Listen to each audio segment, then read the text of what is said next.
কোরআনে কারিমে আল্লাহ রাব্বুল আলামিন বলেন, লা ইয়ানালাল্লাহু লুহুমুহা ওয়ালা দিমাউহা ওয়ালাকিন ইয়ানালুহুত তাকওয়া মিনকুম কাযালিকা সাখখারাহা লাকুম লিতুকাব্বিরুল্লাহা আলা মা হাদাকুম ওয়া বাশশিরিল মুহসিনিন।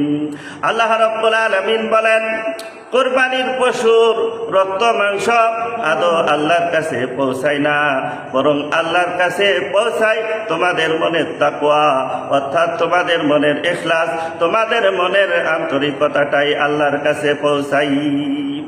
সম্মানিত মুসলমানে কিরাম, কোরবানির বিধান প্রবর্তিত হওয়ার যে মূল ইতিহাস, সেখানেও মূল ছিল হযরত ইব্রাহিম আলাইহিস সালামের মনের কোরবানি। তিনি আল্লাহর হুকুমে তার কাছে দুনিয়ার মধ্যে সবচেয়ে প্রিয় বস্তু পুত্রকে কোরবানি করার জন্য মন থেকে সম্পূর্ণভাবে প্রস্তুতি নিলেন। সম্মানিত মুসলমানে কিরাম, নিজের সন্তানের চেয়ে প্রিয় বস্তু দুনিয়াতে আর কি হতে পারে? সেই সন্তানকে কোরবানি করার জন্য আল্লাহ রাব্বুল আলামিন হযরতে ইব্রাহিম আলাইহিস সালামকে হুকুম করেছিলেন। এটাই ছিল হযরতে ইব্রাহিম আলাইহিস সালামের মনের কোরবানি।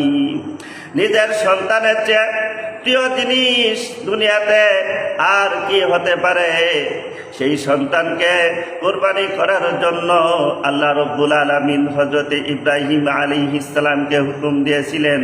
তাও কেমন পুত্র, প্রায় সারাটা জীবন হযরতে ইব্রাহিম আলাইহিস সালাম নিঃসন্তান ছিলেন। নিজের বয়স হয়ে গিয়েছে 120 বছর, আর স্ত্রীর বয়স হয়েছে 99 বছর। সন্তানের জন্য হযরতে ইব্রাহিম আলাইহিস সালাম বারবার আল্লাহর কাছে দোয়া করেছেন। আল্লাহ তাআলা এই অবস্থায় তাদেরকে একটা পুত্র সন্তান দান করলেন, নাম ইসমাইল। পরবর্তীতে আরেকটি সন্তান দান করলেন, নাম ইসহাক। এই পুত্র ইসমাইল আলাইহিস সালামের বয়স যখন 7 বছর হলো, আরেকটা বর্ণনা মতে 13 বছর হলো, তখন স্বপ্নের মাধ্যমে আল্লাহ রাব্বুল আলামিন হযরত ইব্রাহিম আলাইহিস সালামকে আদেশ করলেন যে, হে ইব্রাহিম, তুমি তোমার সবচেয়ে প্রিয় বস্তুকে আল্লাহর রাস্তায় কুরবানি করো। ফালাম্মা বালাগা মাআহুস সায়া ক্বালা ইয়া বুনাইয়া ইন্নী আরা ফিল মানাম। হযরত ইসমাইল আলাইহিস সালাম যখন পিতার সাথে হাঁটা চলার বয়সে উপনীত হলেন, তখন হযরতে ইব্রাহিম আলাইহিস সালাম ইসমাইল আলাইহিস সালামকে ডেকে বললেন, ফালাম্মা বালাগা মাআহুস সায়া ক্বালা ইয়া বুনাইয়া ইন্নী আরা ফিল মানাম ইন্নী আরা ফিল মানামি আন্নী আযবাহুকা ফানজুর মাযা তারা। হযরত ইব্রাহিম আলাইহিস সালাম বললেন, ইয়া বুনাইয়া, হে আমার ছেলে, ইন্নী আরা ফিল মানাম, আমি স্বপ্নে দেখলাম, আন্নী আযবাহুকা, আমি তোমাকে জবাই করছি, ফানজুর মাযা তারা, এ ব্যাপারে তোমার মতামত কি তা বলো।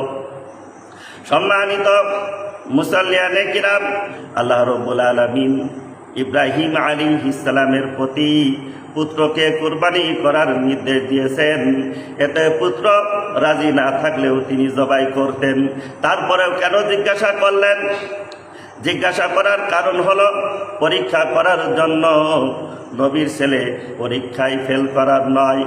প্রবাদ আছে, বাপ কা বেটা সিপাহী কা ঘোড়া, কুছ না হতা তো থোড়া থোড়া, যেমন বাপ তেমন ছেলে।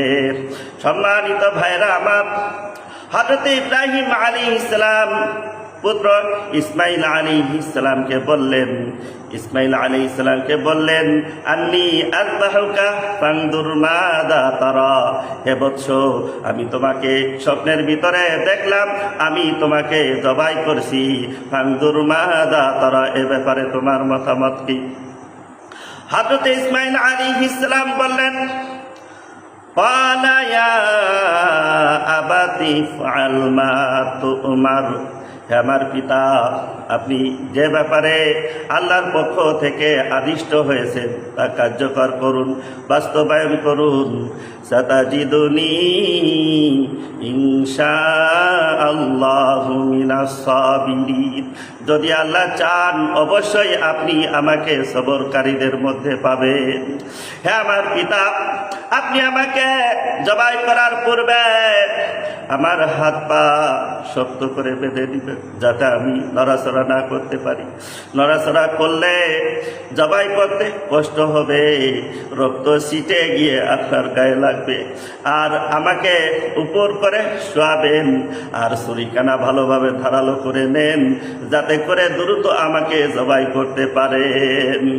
ফালাম্মা আসলামা ওয়া তাল্লাহু লিল জাবিন। তারা পিতা পুত্র উভয়ে আল্লাহর আনুগত্য করার জন্য নিজেদেরকে সুপর্দ করল। হযরতে ইব্রাহিম আলাইহিস সালাম পুত্রকে উপর করে শোয়ালেন, হাত পা শক্ত করে বাঁধলেন।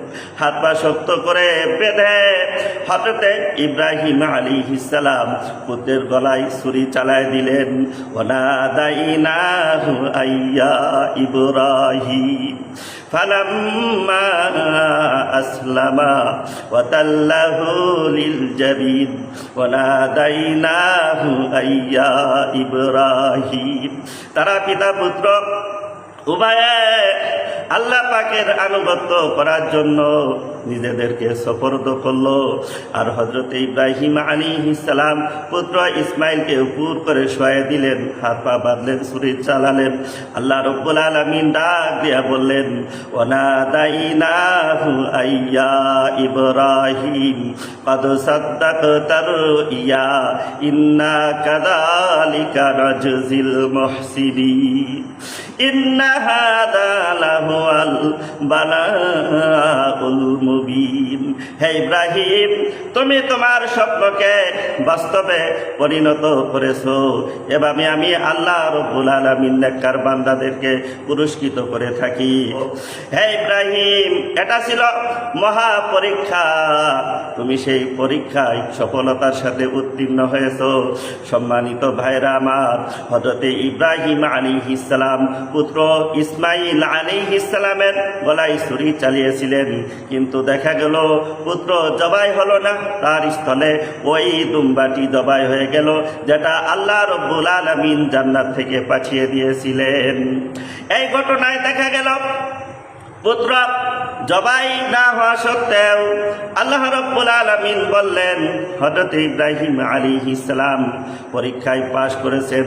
তাহলে বোঝা গেল পরীক্ষার মূল বিষয়বস্তু হযরত ইসমাঈল আলাইহিস সালামের কুরবানি হওয়া ছিল না, বরং পরীক্ষার মূল বিষয়বস্তু ছিল হযরত ইব্রাহিম আলাইহিস সালামের মনের কুরবানি।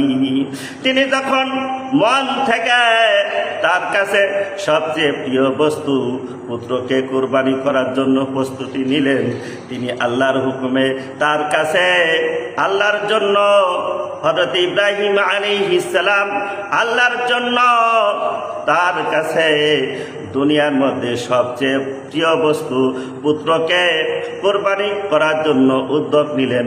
প্রমাণ করলেন, আমি দুনিয়ার বস্তুর প্রতি আমার মনের সব ভালোবাসা, সব প্রেম, সব আবেগকে একমাত্র তোমার জন্য কোরবানি করে দিলাম।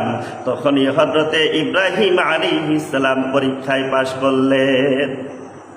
সম্মানিত মুসলমানে কিরাম, পুত্র ইসমাঈল আলাইহিস সালামের কুরবানি হওয়া পরীক্ষার মূল বিষয় ছিল না, বরং পরীক্ষার মূল বিষয় ছিল হযরতে ইব্রাহিম আলাইহিস সালামের মনের কুরবানি।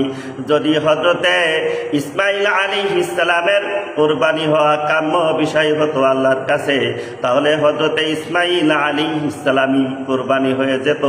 কিন্তু বরং আল্লাহর কাছে বরং আল্লাহর কাছে কাম্য বিষয় ছিল হযরতে ইব্রাহিম আলাইহিস সালামের মনের কুরবানি।